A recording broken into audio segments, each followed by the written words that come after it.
Hi everybody, thank you for joining me today. So this video I did back in December, right before I got sick. And I just haven't had a chance to put it together, so I figured I would go ahead and share it with you. I used the December Hip Kit Club, and they actually had this for one of their weeks, their sketches that they do. The links to the Facebook and their blog will be down below. And what I'm doing here is I'm just taking some clear gesso and I'm covering my entire page. Because I want to, with the clear gesso, what it does is it gives it a protective barrier. So, like, even if you're using different colors, sprays, paints, stuff like that, you can still see the pattern come through. So, it gives it just a little bit of a protective area so that way your paints and stuff don't seep into the paper right away. It kind of sits on top.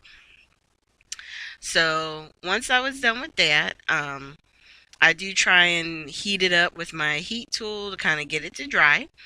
And then once I do that, I'm taking from the color kit, they had the snowflake stencil, and I'm taking this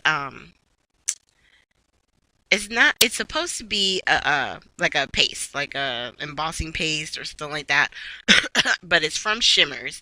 And what I noticed about this particular paste, though it is thick and it has like this pearlescent aspect to it, it's not as thick as your regular embossing paste where like it doesn't really have any grit or anything like that.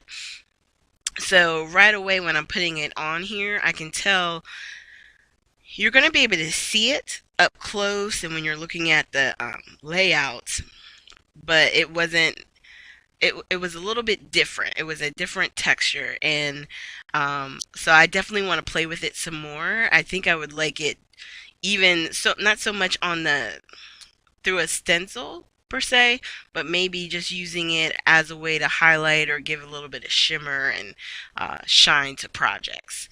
And then once everything was dry, I took I want to say these are shimmers as well. They were in the kit. I have it put away at the moment, so I don't have it right on me, but I know the one is like evergreen and the red is like it's a very vibrant red actually. And you know what? That is so crazy because I had that box right here next to me and now I can't find it. Isn't that always the way? Okay, so we're just going to keep going and I'm putting it down using some of the clear plastic sheet technique and using the heat tool to kind of dry it. And I'm just trying to add color to have it kind of, you know, make the snowflakes and everything kind of stand out. So I laid down my photo, and instead of doing the three small ones going across the top, just like in the sketch, I decided to turn it on the side because the photo I wanted to use was a vertical photo, and I only have the one. Even though I will probably reprint this photo over and over again because I love it. It's a Christmas tree up close, and inside you can see the cat peeking out.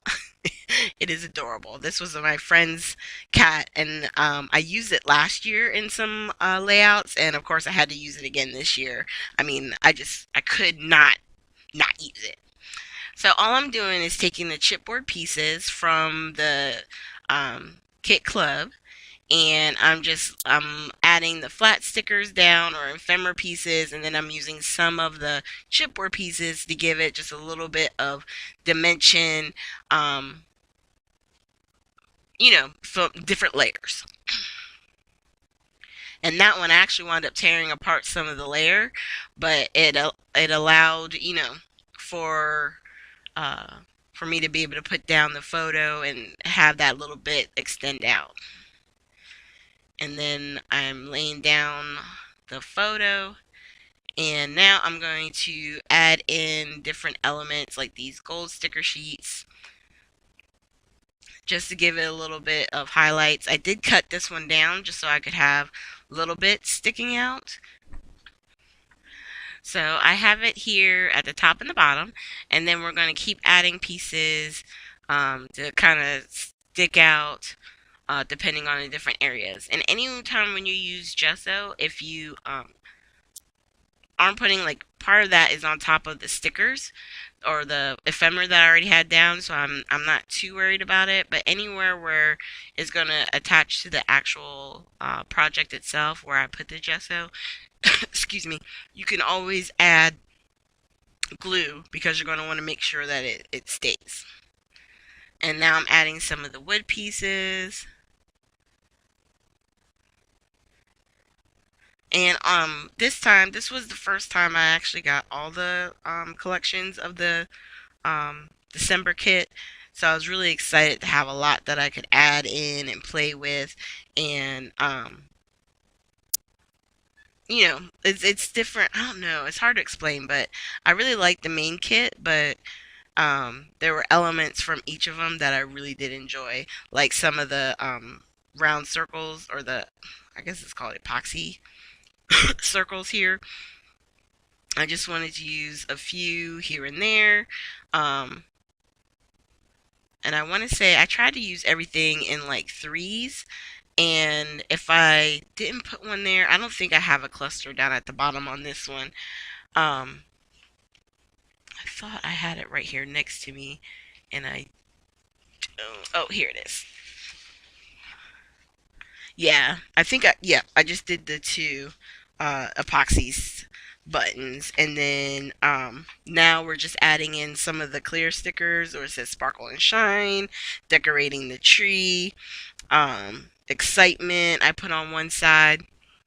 Up here over on the left, that says excitement. Excuse me.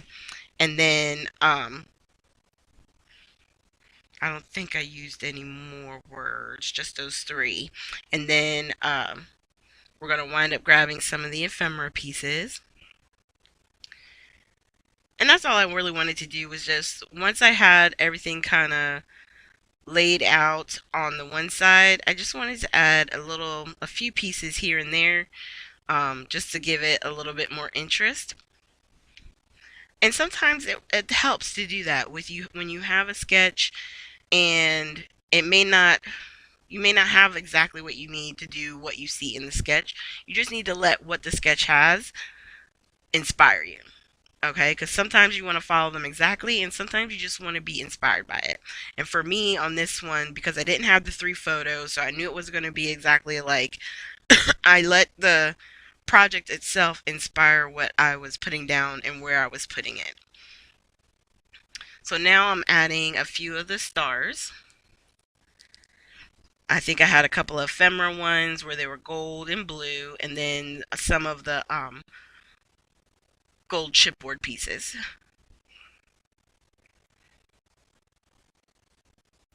And we're just building up our cluster, really.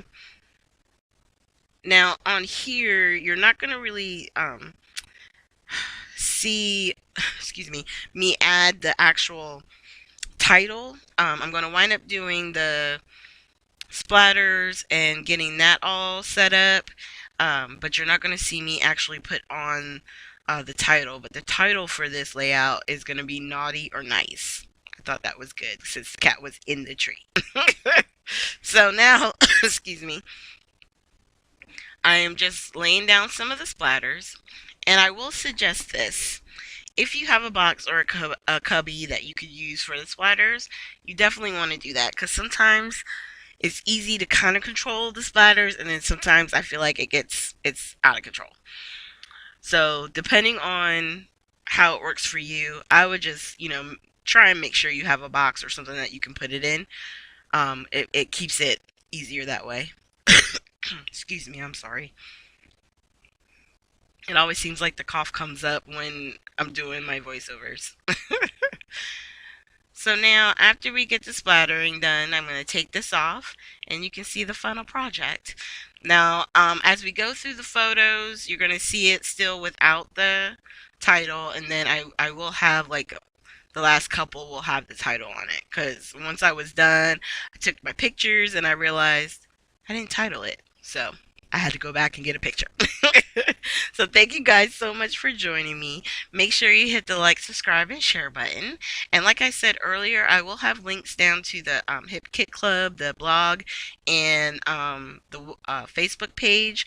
I'm really having a lot of fun with this, and I can't wait for this January's kit to come. I'm really excited, and I love how my layouts are growing thanks to this kit. So thank you guys so much, and I hope you have a great day.